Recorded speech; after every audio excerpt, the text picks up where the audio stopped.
ఏదైనా దాంట్లో ఏముందంట, ఆయన మరణమును ప్రోత్సహించి, ఆయన మరణం లేకపోతే మనకి ఏం లేదు, పాప క్షమాపణ లేదు. ఇక్కడ ఏం బోధించేవాడు, అడుగుతున్నవాడు ఏం పెద్ద మీరు తక్కువ నేను ఎక్కువ అనే కాన్సెప్టే లేదు దేవుని వాక్యంలో. మరి ప్రభు బలలో పాల్గొనేదానికి మనం వచ్చిన మనకి కొన్ని క్వాలిటీస్ ఉండాలి. ఇలాగా కలుసుకున్నప్పుడు ఆ రొట్టె ద్రాక్ష రసం తీసుకునే మనము తప్పకుండా ఆయన త్యాగాన్ని జ్ఞాపకం తెచ్చుకోవాలి. కొరింథీయులకు రాసిన మొదటి పత్రిక 11వ అధ్యాయం. ఈరోజు మనం ఆదివారం, పరిశుద్ధ దినం, మొదటి ఆదివారం కాబట్టి మనం ప్రభు బలలో పాల్గొంటాం. అందుకని ఈ ధ్యానం చేద్దాం. కొరింథీయులకు రాసిన పత్రిక 11వ అధ్యాయం 23 నుంచి 29 వరకు చదువుకుందాం.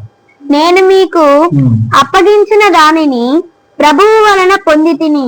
ప్రభువు అయిన యేసు తాను అప్పగింపబడిన రాత్రి ఒక రొట్టెను ఎత్తుకొని కృతజ్ఞతాస్తుతులు చెల్లించి దానిని వీచి, ఇది మీ కొరకైన నా శరీరము, నన్ను జ్ఞాపకము చేసుకొనుటకై దీనిని చేయుడని చెప్పెను. ఆ ప్రకారమే భోజనమైన పిమ్మట ఆయన పాత్రను ఎత్తుకొని, ఈ పాత్ర నా రక్తము వలననైనా కొత్త నిబంధన. మీరు దీనిలోనిది త్రాగునప్పుడల్లా నన్ను జ్ఞాపకము చేసుకొనుటకై దీనిని చేయుడని చెప్పాను. మీరు ఈ రొట్టెను తిని ఈ పాత్రలోనిది త్రాగునప్పుడల్లా ప్రభువు వచ్చే వరకు ఆయన మరణమును ప్రచురించుదురు. కాబట్టి ఎవడు అయోగ్యముగా ప్రభువు యొక్క రొట్టెను తినునో లేక ఆయన పాత్రలోనిది త్రాగునో వాడు ప్రభువు యొక్క శరీరమును గూర్చియు రక్తమును గూర్చియు అపరాధి యగును. కాబట్టి ప్రతి మనుష్యుడు తన్ను తాను పరీక్షించుకోవాలను.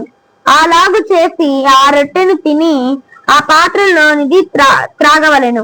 ప్రభువు శరీరమని వివేచింపక తిని త్రాగువాడు తనకు శిక్షా విధి కలుగటక్కే తిని త్రాగుచున్నాడు. దేవుని నామమునకు మహిమ కలుగును గాక. ప్రభువైన యేసుక్రీస్తు నామముపేట మనకందరికి దేవుని సమాధానం కలగాలని కోరుతున్నాను. గడిచిన నెలంతా కూడా అంటే జనవరి మాసం 2026 సంవత్సరంలో జనవరి మాసం దేవుడు మనకు తోడుగా ఉండి ఆయన మన ఏళ్ళ చూసిన నమ్మకత్వం, తోడు, కాపుదల, భద్రత కొరకు మనం దేవునికి ఎంతైనా వందనస్తులమై ఉన్నాం. యేసుక్రీస్తు ప్రభు తన శిష్యులతో చెప్పి ఉన్నాడు. ఇక్కడ రాసిన వ్యక్తి, కొరింథీయులకు రాసిన వ్యక్తి ఎవరెవరు చెప్పండి? పౌలు గారు రాశారు. పౌలు గారు యేసు ప్రభువుని వ్యక్తిగతంగా చూడలేదు. కానీ ఇక్కడ ఆయన రాసినటువంటి మాట ఎలా ఉందంటే యాజ్ ఇఫ్ ఆయన పక్కనే ఉన్నట్టు.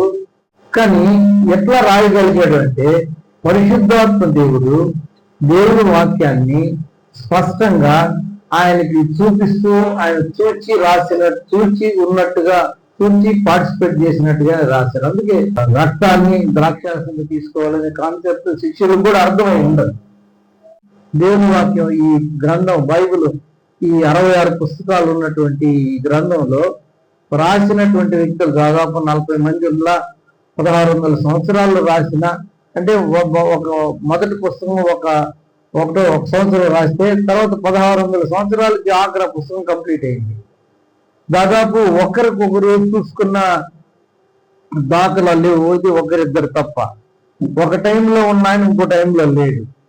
కాబట్టి మనం ఏమనుకుంటామంటే ఎవరన్నా రాసినవి అయితే, ఒకే వ్యక్తి రాసినవి అయితే స్పష్టంగా మనకు అనిపిస్తాయి. కానీ బైబిల్ 1600 సంవత్సరాల నిడివులు రాసినప్పటికీ, 40 మంది వ్యక్తులు రాసినప్పటికీ, రాజులుండారు, కవులుండారు, సేవకులుండారు, ప్రవక్తలు ఉన్నారు, వివిధ రకాలైనటువంటి పనులు చేసేటువంటి రకరకాల స్థాయిల్లో ఉన్నవాటి రాసినప్పటికీ ఒకే వ్యక్తి రాసినట్టుగా ఎందుకు ఉంటుందంటే, అందుకే పేతురు రాసిన పత్రికలో దేవుని వాక్యం ఆత్మ చేత నడిపింపబడి రాయబడింది అని ఆయన స్పష్టంగా చెప్తున్నాడు 2వ పత్రికలో. కాబట్టి ఈ మాటలు దేవుడే వ్రాయించి ఉన్నాడు. రాసే వ్యక్తి ఒక ఫిజికల్ గా ఒక మనిషి అయితే, కానీ దాన్ని తలంపులోకి తీసుకొచ్చి అన్ని కూడా క్రోడీకరించి ఒకే వ్యక్తి రాసినట్టుగా చాలా మంది రాసినప్పటికీ ఒకటి ఎందుకుందంటే ఇది ఆత్మ ఆవేశం చేత వ్రాయబడినటువంటి దేవుని వాక్యం. అందుకని ఇక్కడ ఏం రాశారు తెలుసా? నేను నీకు అప్పగించిన దానిని ప్రభు వల్ల పొంది తిని. ఇది ఆయనకు ప్రభు ఇచ్చాడు అన్నాడు. ప్రభు ఆయన ఇచ్చేటప్పుడు అక్కడ లేడు, కానీ మనము కూడా ప్రభు శిష్యులకి ఇచ్చేటప్పుడు మనం లేము, కానీ మనము కూడా ఆయన చేసిన ప్రార్థనలో భాగస్థులము ఉన్నాం. యేసు ప్రభు రక్తంలో కడగబడిన మనము దేవుని బిడ్డలుగా యేసు ప్రభు నందు అబ్రహామునికి ఇచ్చినటువంటి విశ్వాసము, అబ్రహాముకి ఇచ్చినటువంటి రక్షణ, అబ్రహాముకి ఇచ్చినటువంటి నీతి ఆయన యందు విశ్వాసము ద్వారా, అంటే క్రీస్తు విశ్వాసం ద్వారా మనకు కలుగుతుంది అని స్పష్టంగా పత్రికలన్నింటిలో కూడా అపోస్తలుడైన పౌలు రాసి ఉన్నాడు. మరి ఇక్కడ చదివిన వాక్యంలో 4 విషయాలు మనం చూద్దాం. ఈ ఆజ్ఞ ఎవరిచ్చింది? యేసుక్రీస్తు ప్రభు, రక్షకుడైన ప్రభు, విమోచకుడైన ప్రభు, మానవులుగా ఉన్నవారు, పాప లోకంలో ఉన్నవారు, మన అపరాధముల చేతన పాపముల చేతన చచ్చిన వారమైన మనల్ని ఆయన యేసు ప్రభు నందు మనల్ని దేవుడు ఏర్పాటు చేసుకునగా యేసు ప్రభు రక్త ప్రోక్షణ అనుభవంలోనికి ఆయన విశ్వాసం ద్వారా, ఎఫెసీయులకు రాసిన 2:8 వచ్చిన మీరు విశ్వాసం ద్వారా కృప చేతనే రక్షించబడ్డది. మీ వల్ల కలిగినది కాదు, దేవుడి వరం ఇది. ఆ వరాన్ని పొందిన మనము, మనకు కొన్ని క్వాలిటీస్ ఉన్నాయి. మనం తప్పకుండా అట్ ఫ్రీక్వెంట్ ఇంటర్వెల్స్ లో దాదాపు సంఘం ప్రారంభించబడి ప్రతిరోజు ప్రభు వల్ల పాల్గొనేవారు. కొంతకాలం అయిన తర్వాత అపోస్తలుల బోధలో మనం కానీ పరీక్షించి చూస్తే వారు ప్రతి వారము తీసుకున్నారు. ఇప్పుడు కూడా చాలా సంఘాలు ప్రతి వారం ప్రభు వల్ల తీసుకుంటారు. కానీ దానికి ఇంకొక ఆలోచనతో ప్రతి నెల మొదటి వారము, రెండో వారం ఒక వారం మనము ప్రభు వల్ల పాల్గొనడం అనేది ఎంతో అవసరం. ఈ ప్రభు వల్ల నేను మీకు ప్రతిసారి చెప్పేది, యేసు ప్రభు రక్త ప్రోక్షణ ఒక వ్యక్తికి, రక్షించబడిన వ్యక్తికి ప్రత్యేకించి ఎప్పుడు అవసరం అంటే అన్ని సమయాల్లో, సర్వకాల సర్వావస్థల్లో ప్రభు రక్త ప్రోక్షణ మనకు అవసరం. అంటే మానవుడు ఈ లోకంలో ఉండగా లోకము దృష్టి నుండి పడినది, పాప లోకంలో మనం ఉన్నాం కాబట్టి అనేక రకాలైనటువంటి శోధన శ్రమల్లో మనం పడతాం. మన మాటలు, చూపులు, మన యొక్క ఆలోచన, మన యొక్క ప్రవర్తన, దానివల్ల ఏదైనా మలినమైతే దాన్ని పరిశుభ్రపరచుకోవడానికి ప్రభు రక్తం ప్రతి పాపం నుండి మన పరిశుద్ధులుగా చేసిన దేవుని వాక్యం సెలవిచ్చి ఉండగా మనము ఆ రక్తాన్ని విశ్వాసంతో యేసుక్రీస్తు రక్తమునందల విశ్వాసము ద్వారా, అంటే అర్థం ఏంటి? ఆయన రక్తం మన పాపాలను శుభ్రం చేస్తుంది అని మనం నమ్మి మనం ముందు కొనసాగవలసిన అవసరం ఎంతైనా ఉంది. It's regular process. అందువలన సంఘముగా కూడే మనము లోటుపాట్లను సరిచేసుకునే దానికి మనం ఇలాగా కలుసుకుని సంఘముగా, సంఘం అంటే ఏమని చెప్పాం? దేవుని వాక్యం ఏం చెప్తుంది? యేసు ప్రభు శరీరము, యేసు ప్రభు శిరస్సు. కాబట్టి మనమందరం ఒకే శరీరముగా ఉండగా మనలో ఆ తారతమ్యాలు, డిఫరెన్స్ ఆఫ్ ఒపీనియన్, ఒక డిఫరెన్స్ ఆఫ్ ఒపీనియన్ ఉన్న ఆత్మీయతను ఇబ్బంది పెట్టకుండా ఉండే విధంగా ఉండాలి. డిఫరెన్స్ ఆఫ్ ఒపీనియన్ ఆత్మీయతను ఆత్మీయతకి ఇబ్బంది కలిగే విధంగా మనకు ఉన్నటువంటి భేదాభిప్రాయాలు ఉండవు. ఉదాహరణకి ఆహారం తినే విషయంలో నేను ఒక పదార్థం తింటాను, మరొకటి తిన్ను, మీరు మరొకటి పదార్థం తింటారు, మరొకటి తినరు. కాబట్టి అట్లని చెప్పి మీరు నాకు వ్యతిరేకం కాదు. ఇది our personal opinion and personal option. కానీ ఇది ఆత్మీయతకు ఇబ్బందికరమే కాదు. అట్లాగే మన యొక్క ఫీలింగ్స్, మన యొక్క రిలేషన్షిప్స్ కూడా వ్యక్తిగతంగా ఉండగా, అంటే ఒక వ్యక్తి మరొక వ్యక్తి, కుటుంబంలో కావచ్చు, పక్క వ్యక్తి కావచ్చు, ఒక కుటుంబం మరొక కుటుంబం, లేకపోతే ఒక మనిషి ఇంకొక మనిషి, ఈ వీరికున్న డిఫరెన్స్ ఒపీనియన్ ఆత్మీయతను ఇబ్బంది పెట్టకూడదు. ఇక్కడ మనం కానీ చూసినట్లయితే ఈ ప్రభు బలాన్ని ఎందుకు తీసుకోవాలని అంటే, నన్ను జ్ఞాపకము చేసుకున్నట్టుగా దీనిని చేయండి అని ప్రభు చెప్పినట్టుగా మనం చూస్తాం. ఎక్కడ చూడండి ఆ మాట, దానిని విరిచి, అంటే ఒక రొట్టెను పట్టుకుని కృతజ్ఞతాస్తుతులు చెల్లించి, రొట్టెను ఎత్తుకుని కృతజ్ఞతాస్తుతులు దాన్ని విరిచి, ఇది మీ కొరకైన నా శరీరము, నన్ను జ్ఞాపకము చేసుకున్నట్టుకై దీన్ని చేయుడు అని చెప్పి ఆయన మనం జ్ఞాపకం చేసుకోవాలి. ఈ జ్ఞాపకం ఎప్పుడు ఉండాలంటే నెలకొకసారో లేకపోతే వీలున్నప్పుడు వరకు ఉండాలని కాదు, ప్రతి క్షణము ఆయన రక్త ప్రోక్షణలో మనం కడగబడ్డాం అనేటువంటి గుర్తు తెచ్చుకుంటూ ఆయన మన కొరకు ఏం చేశారు? పస్కా బలి పశువు అయిపోయాడు. పస్కా బలి పశువు అయిన అటువంటి కారణం ఏంటంటే విడుదల కలుగు చేసేదానికి ఆయన ముంగుర్తుగా పస్కా పశువుని అక్కడ వారు వధించి ఇశ్రాయేలీలు దాని రక్తమును ద్వారబంధం మీద పూసి ఆ మాంసమును కాల్చి చేదుకూరలతో తిని వారు వారు బయలుదేరి వెళ్ళిపోతున్నట్టుగా నడువుకి తువాలు కట్టుకొని కర్ర చేత పట్టుకొని చెప్పులు తొడుక్కొని ఆయన వాళ్ళు వెళ్ళబోతున్నట్టుగా తినండి అని చెప్పాడు. అంటే కొంత ఇన్కన్వీనియన్స్, ఆ క్రిస్ప్నెస్ ఉంటుంది. అయినా కూడా మీరు అలాంటిదే తినాలి, చేదుకూరలతో తినాలన్నాడు. కారణం ఏంటి?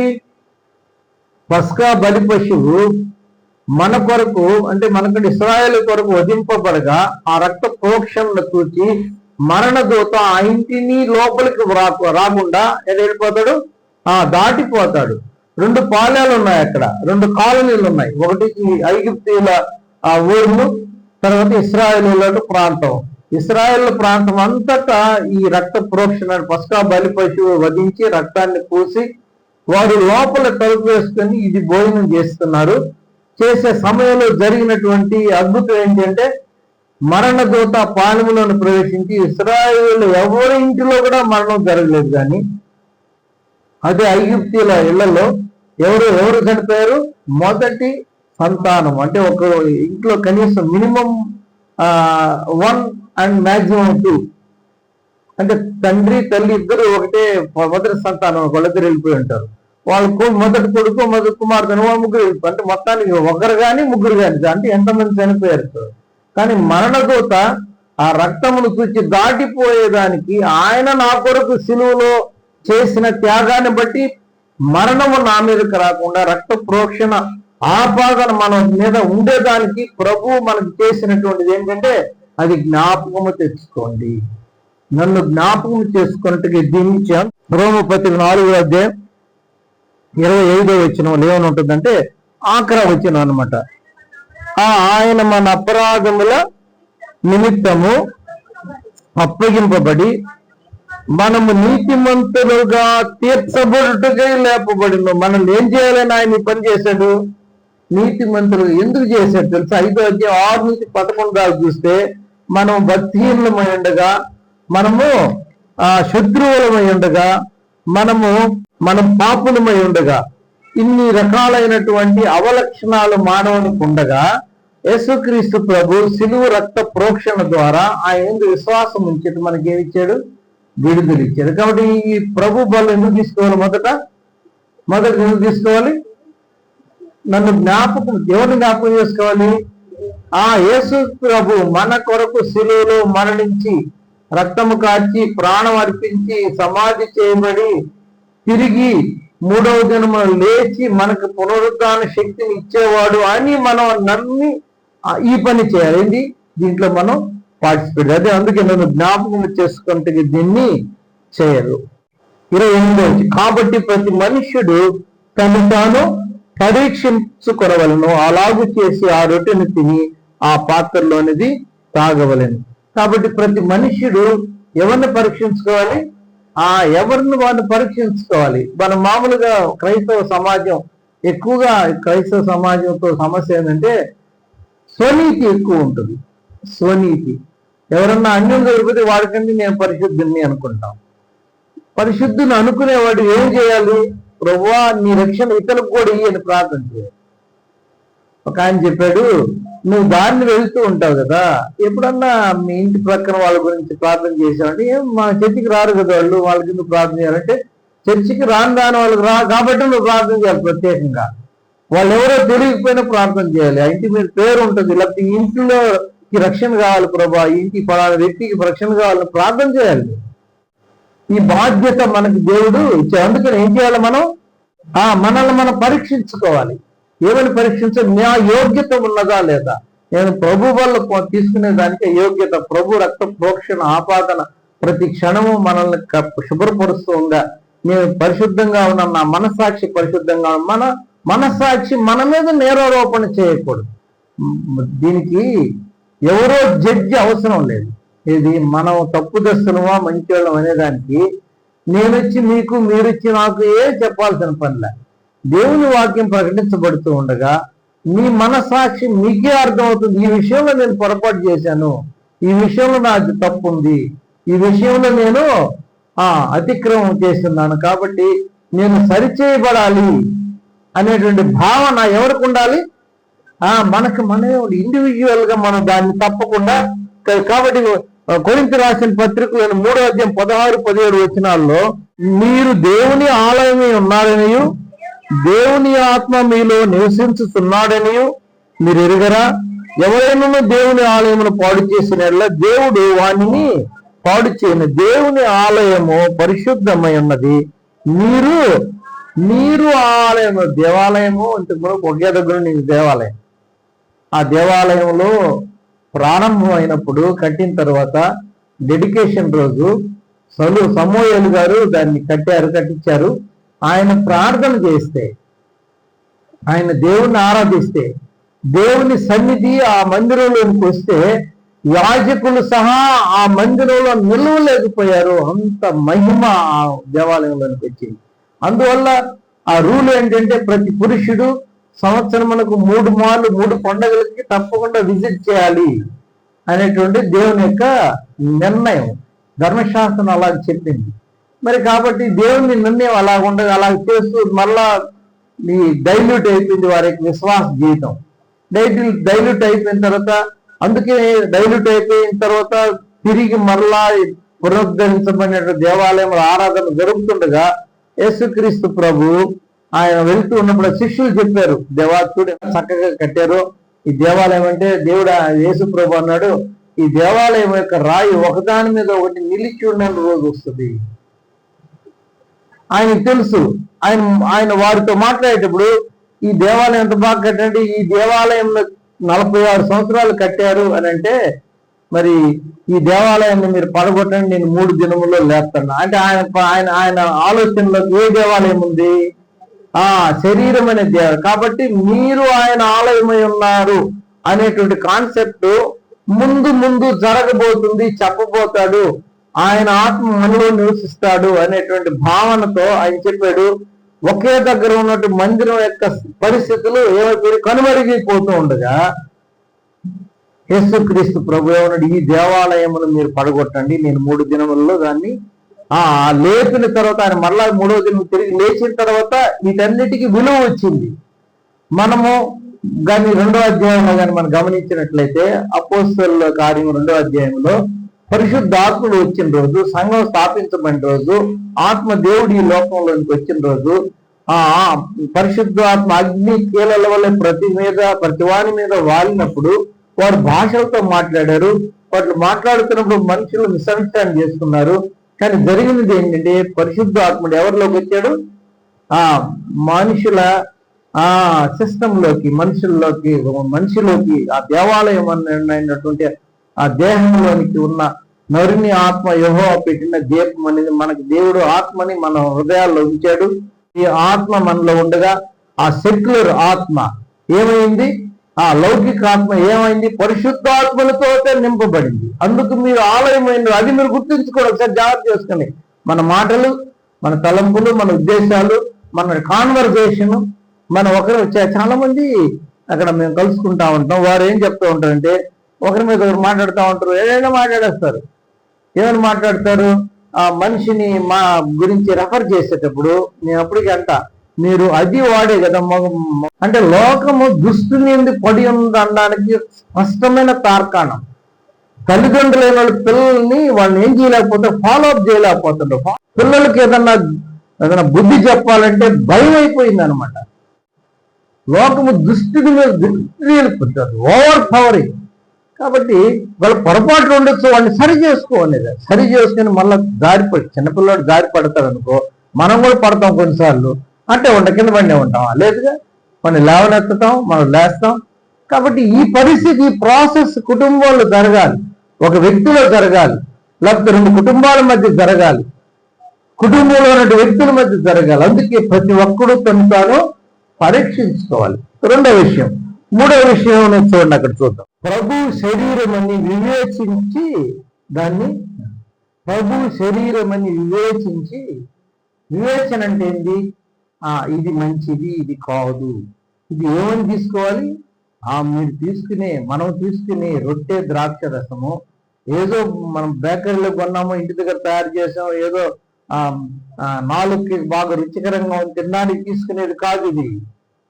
ప్రభు శరీరం అని ఎందుకు చెప్పాడు ప్రభు? యాక్చువల్గా యేసు ప్రభు ఆయన తన డిస్కోర్సెస్ లో చెప్తూ ఉన్నప్పుడు యోహాను సువార్త 6వ అధ్యాయంలో, నేను నా శరీరం తిని నా రక్తం త్రాగిన వాడైతే పరలోక రాజ్యం, నాలో సంబంధం లేదు, పరలోక రాజ్యంలో ప్రవేశించడు అన్నాడు. ఈ మాట విని చాలా మంది ఆయనకు దూరం అయిపోయారు. వాడు ఏమని అడుగుండాలి? వారు ఏమని ఉండాలి? ప్రభు శరీరం ఏంది, రక్తం ఏంది? క్యానిబలిజం అంటే నరమాంస భక్షుల్లా ఇదేంటి మీరు ఈ స్టేట్మెంట్ ఇస్తున్నారు? అసలు రక్తం అసలు తాగకూడదు కదా. ఎక్కడుంది ఆ మాట? ఆది కాండంలోనే ఉంది. ధర్మశాస్త్రం సంగతిగా ధర్మశాస్త్రం ముందు నుంచే ఉంది అది. ఆ శరీరాన్ని రక్తంతో మనం తినకూడదు కదా. మరి ఏంటి రక్తం తాగే శరీరం అంటున్నారు ఏంటి అని ఆయన వారి క్లారిఫికేషన్ తీసుకోవాలా. ఇదే సమస్య లోకంలో ఉండేది. మనిషి ఏమనుకుంటాడంటే ఏదన్నా ఒక స్టేట్మెంటో లేకపోతే ఒక వ్యక్తి స్టేట్మెంట్ కూడా వెళ్ళా, ఒక వ్యక్తి ఇంకో వ్యక్తి ఇద్దరు మాట్లాడుకుంటారు, నా గురించి మాట్లాడుకుంటారు. అపోహ. పౌలు గారు అట్లాగే ఆ 26, 27, 8 అధ్యాయాల అపోస్తుల కార్యంలో ఆయన పాటికి ఆయన దేవాలయానికి వెళ్ళాడు. ఎవరో గ్రీస్ దేశస్థుడు ప్రభు నమ్ముకున్నటువంటి యెహోవా దేవుణ్ణి అనుసరించే వ్యక్తి కనబడ్డాడు. ఈయన గ్రీసు దేశస్తున్న అన్యులను తీసుకొచ్చి దేవాలయంలో పాడు చేస్తున్నాడు అని అనుకుని ఆయన మీద దొమ్మిగా వచ్చి పట్టుకుని ఆగ్రహి జైలు. అపోహ, అవతల వ్యక్తి మీద అపోహ, నీ మీద అపోహ. మీరు గబక్కన నేను వస్తూ నాతో నేను వాక్యం చెప్తా ఉంటే దేవుడు నాతో కూడా మాట్లాడతాడు తెలుసా. అందుకే దేవుని వాక్యము 4వ అధ్యాయం 12వ వచనం సజీవమై బలము కలదై ఆ రెండంచుల ఇటు అంటే వాటిగల ఖడ్గం ఉంటేనో బలము కలదై రెండంచుల ఖడ్గం ప్రాణాత్మ కీళ్లను మూలుగలు విభజించినంత మట్టుకు దూరుతూ అంటే కాబట్టి ఆ ఖడ్గము ఆ కత్తి రెండు వైపులా ఉంటుంది. ముందుకు జరిగితే ముందు వాళ్ళకి తగ్గుతుంది, వెనక జరిగితే వెనక వాళ్ళకి దిగుతుంది. ఇది వాక్యం యొక్క లక్షణం. కాబట్టి ప్రభు మనతో మాట్లాడతారు. కాబట్టి ఏమని మనం తీసుకోవాలి? దీన్ని వివేచించాలి. తీసుకునేది దేవుని యేసు ప్రభు శరీరము రక్తం అని. సరే, మనం మళ్ళా యోహాను సువార్త దగ్గరకు వద్దాం. ప్రభు ఏమని చెప్పాడు? నా శరీరం తిని నా రక్తం తాగను. అది వాళ్ళు ఏమన్నారంటే ఇదేంటి బోధ కొత్తగా ఉంది, మేమంతా యూదులము, రక్తముతో మాంసము తినకూడదు కదా, పాపము కదా. నీ మనసులో అనుకుని ఆయన చెప్పిన కాన్సెప్ట్ అర్థము కాక వాళ్ళు నీ రక్తం అన్న తాగమన్నాడా, శరీరం కొరుక్కొని తినమన్నాడు? అది కాదు ఆయన చెప్పింది. నేను ఇది బస్కా బలి పశువు ఎట్లయితే వధించబడి ఆ వధించబడిన రక్తమును ఎక్కడ పూశారు? ఆ ద్వారబంధములు పూస్తే దాని ద్వారా రక్షణ. అదేవిధంగా ఈ పస్కా భోజనము ఎట్లా తినాలి? చేతుకు ఇన్కన్వీనియంట్ గా అంటే టేస్ట్ఫుల్ గా లేకుండా కొద్దిగా ఇబ్బందిగా తినాలి, ఏదో త్వరపడుతూ తినాలి. అంటే ఈ బానిసత్వంలోంచి మీకు విడుదల కలగబోతుంది. అందుకే ఆ రక్త ఆపాదన ఇంటి మీద ఎప్పుడైతే ఉండిందో వారి ఆ ఇంటిలోనికి ఎవరు రాలేదు, మరణ దూతలారు. కాబట్టి శరీరం తిని రక్తము త్రాగేవాడు ఏమంటున్నాడు? ఆయనతో ఏకమవుతున్నాడు. దాని వలన అది సాదృశ్యముగా తీసుకునేది. దానివల్ల నీలోనికి నాలోనికి ఎవరు రారు? ఆ సాతానుడు. అందుకే ప్రార్థన చేసేటప్పుడు మనం ఎప్పుడు ప్రతిరోజు ప్రభా నీ రక్తంతో మమ్మల్ని కప్పు, ప్రభా నీ రక్తంతో మనం భద్రపరచు. యేసు రక్తము ప్రతి పాపం నుండి పరిశుద్ధులుగా చేస్తాడు. పాపం యొక్క ఎఫెక్ట్ అనేది మన మీదకి రాకుండా రక్త ప్రోక్షణ మనల్ని భద్రపరుస్తుంది. మేనపూర్ దగ్గర అది రోడ్లో దిగి ఆ ఊరికి పోవాలా. ఆ ఊరు బంధువులు ఉంటారు. అతను చీకటి దయ వేసిందంట. అప్పుడు ఏమనుకున్నాడు? యేసు రక్తం ధైర్యం వెళ్ళిపోయారు. అంటే ఆ రక్తం ఏం చేసింది అతనికి? ఆ తోడుగా మన జీవదాత అయిన నా దేవునికి నేను చేయు ప్రార్థన రాత్రి జనంలో ఉన్నది. లిటరల్ రాత్రి చీకటి. రాత్రి అంటే ఏంటి? మనకు బలహీన పరిస్థితులు, ఇబ్బందికర పరిస్థితులు, అననుకూలతలు, కష్టాలు, ఎదుటి వ్యక్తి యొక్క చివాట్లు, ఎదుటి మనల్ని తిరస్కరించి ఇవన్నీ కూడా చీకటి కిందకే వస్తాయి. కాబట్టి రాత్రి జామునందు ఆయనకి చేసే ప్రార్థన నాకు ఎవరు తోడుగా. అంతే, నీతో దేవుడు ఉన్నాడు. అందుకే ప్రభు ఏమన్నాడు? ఆయన మళ్ళీ తిరిగి నేను ఆత్మను పంపిస్తా, ఆయన మీతో ఉంటాడు, మీలో ఉంటాడు, మీ సర్వస్వతం నడిపిస్తాడు. అదృశ్య రూపుగా ఆయన మన మధ్య ఉన్నాడు, మీలో ఉన్నాడు, మీ ఇంట్లో ఉన్నాడు, మా ఇంట్లో ఉన్నాడు, మీలో ఉన్నాడు, నాలో ఉన్నాడు. కాబట్టి ఇది మనకున్నటువంటి ధైర్యం. నాలుగో విషయం ఏంటంటే ప్రభు వచ్చు వరకు ఆయన మరణమును ప్రచురించుదురు. అంటే ప్రభు వచ్చు వరకు మనం ఇది we have to observe this Holi communion. ఈ ప్రభు వల్ల సంస్కారాన్ని మనము తీసుకుంటూ ఉండాలి. ఎప్పుడు దాకా? ప్రభు వచ్చే వరకు. దీని వలన మీరు ఎందుకు ప్రభు రాత్రి భోజనం తీసుకుంటున్నారు అని అడిగితే, లేకపోతే దాన్ని చేసిన అందువల్ల మనం ఏం ప్రచురపరుస్తామంట? ఆయన మరణము, యేసు ప్రభు మరణముకి ఇమీడియట్ గా ఏం జరిగింది? మరణ సమాధి పునరుద్ధానం. అందుకనే పౌలు అన్నాడు, నేను ఆయనను ఆయన పునరుద్ధాన బలమును ఎరుగు నిమిత్తము నేను సమస్తమును పెంటతో సమానముగా ఎంచుకుంటున్నాను. ఏంటి? అక్కడే ఉంది నాకు బలము. వెనుకున్న వరచి, వెనుకున్న ఆధిక్యతలను మరిచి ముందున్న వాటికి వేగిరి పడుతూ పరిగెడుతున్నాను. నేను ఏంటి? నాకు యేసు ప్రభువును నాకు ఉంచబడిన ఉన్నతమైన బహుమానాన్ని పొందవల్లని నేను గురి ఎద్దుకే పరిగెడుతున్నాను. రక్త ప్రోక్షణ లేకపోతే పాప క్షమాపణ లేదు. ఆ మరణం ఏమైంది? ఆయన 3వ దినమున తిరిగి ఆ మరణము నుంచి పునరుద్ధానుడే లేచాడు. ప్రథమ ఫలముగా ఆయన లేచాడు. కాబట్టి మనము కూడా ఒకవేళ ప్రభు వస్తే, ఇప్పుడు వస్తే మనకు మరణం లేదు. ఒకవేళ మరణించేట ప్రభు వస్తే మరణించిన వాళ్ళు తిరిగి బ్రతుకుతారు.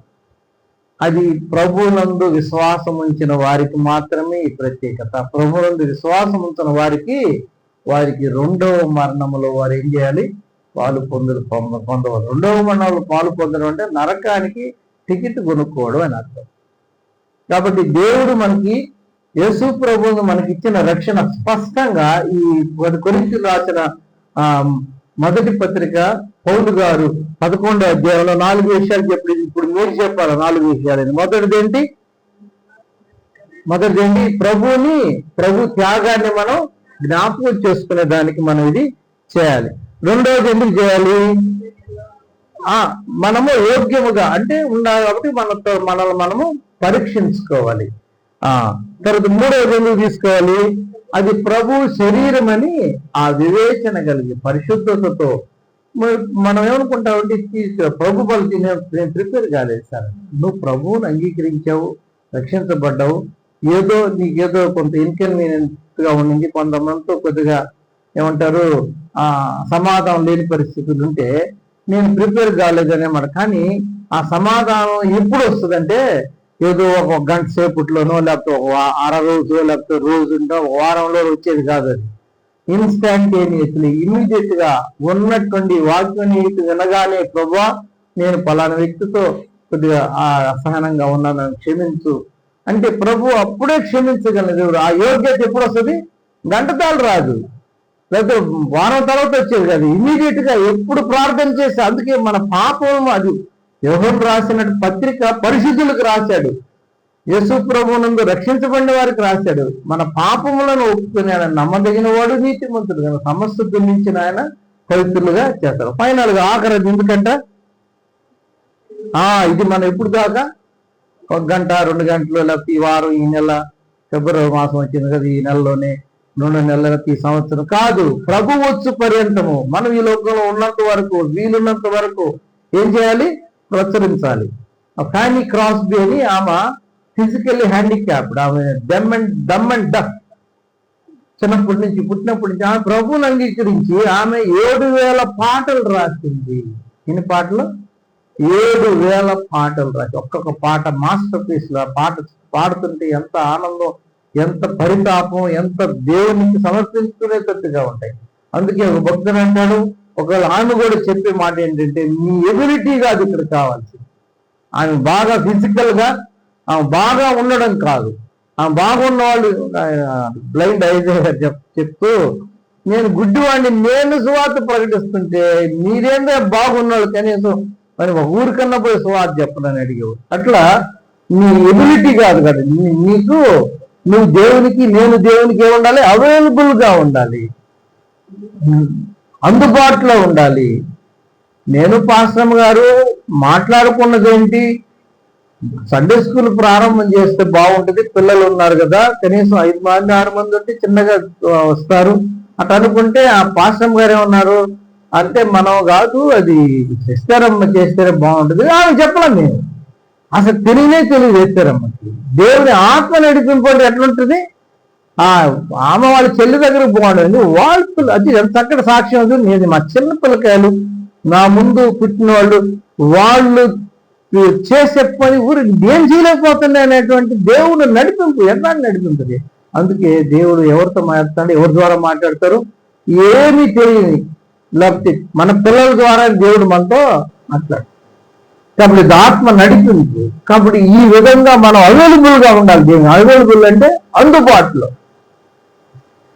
ఒకరేళ్ళ ఒకరికి మనసులో భేదాలు, ఒకరేళ్ళ ఒకరికి మనసులో అయిష్టాలు, ఒకరేళ్ళ ఒకరికి మనం గొప్ప వాళ్ళు గొప్ప, వాళ్ళు చాలా గొప్పలే అమ్మాయి వాళ్ళు తక్కువ మేము ఉండలేము. ఎవరు ఎక్కడ గొప్ప? దేవుని దృష్టిలో అందరూ వాక్యం చెప్పాయని ఒకటే, ముందు కూర్చున్న వాళ్ళకి చిన్న సాపులేసేవాళ్ళు. ప్రభు దృష్టిలో అందరూ ఆయన రక్తములో కడగబడితే యోగ్యత, అదే గొప్పతనం.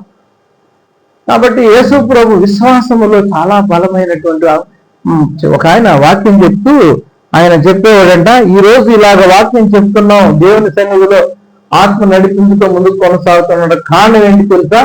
నేను ఇక్కడ వాక్యం చెప్తూ ఉన్నప్పుడు బ్యాక్గ్రౌండ్ అంటే అదృశ్యముగా మనకు కనిపించకుండా వాళ్ళు ఇన్విజిబుల్ గా కొంతమంది ప్రార్థన చేస్తున్నారు. పెద్ద పెద్ద మీటింగ్స్ అలాగా ప్రార్థన చేస్తూ ఉంటారు వాక్యం అందించేంత వరకు ప్రార్థన. కాబట్టి ఇన్విజిబుల్ గా మనం చేయగలిగేటువంటి పని ఏంటంటే, మనం దేవుడు ఏం కోరుకున్నాడు అది మనం ఆయన ఇష్టానుసారంగా ఆయన కోరుకున్నట్టుగా మనం ముందు 4 విషయాలను మనం మనసులో పెట్టుకొని మనం ముందు కొనసాగు.